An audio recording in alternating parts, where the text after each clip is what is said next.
Buonasera e ben ritrovati con l'informazione flash di New Sicilia, i principali titoli del pomeriggio. Si chiude la 71esima edizione del Taormina Film Festival con l'annuncio dei vincitori da parte della giuria. Tra i premiati il miglior film è For Your Sake di Axel Monsù, mentre la miglior regia va ad Alex Garland e Ray Mendoza per Warfare. La cerimonia di chiusura questa sera al Teatro Antico con Monica Bellucci e Tim Burton.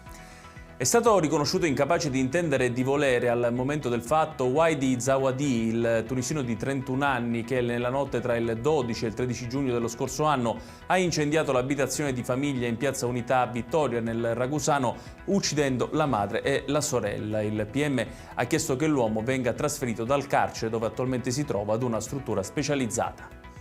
Ci spostiamo a Lampedusa, dove da giorni gli abitanti non riescono ad acquistare farmaci. Questo perché la maggior parte delle persone ha scelto come medico di famiglia un dottore che per ordine dell'ASP può operare soltanto a Linosa e che quindi non è in grado di fornire le ricette ai propri pazienti.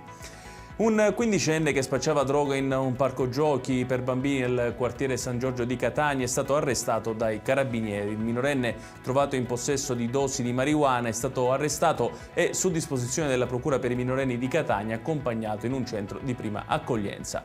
E chiudiamo con il meteo. L'anticiclone africano Scipione continua a insistere sulla Sicilia, garantendo tempo assolato ovunque, ma con temperature in ulteriore aumento, con valori massimi che oscilleranno domani tra i 31 e i 36 gradi.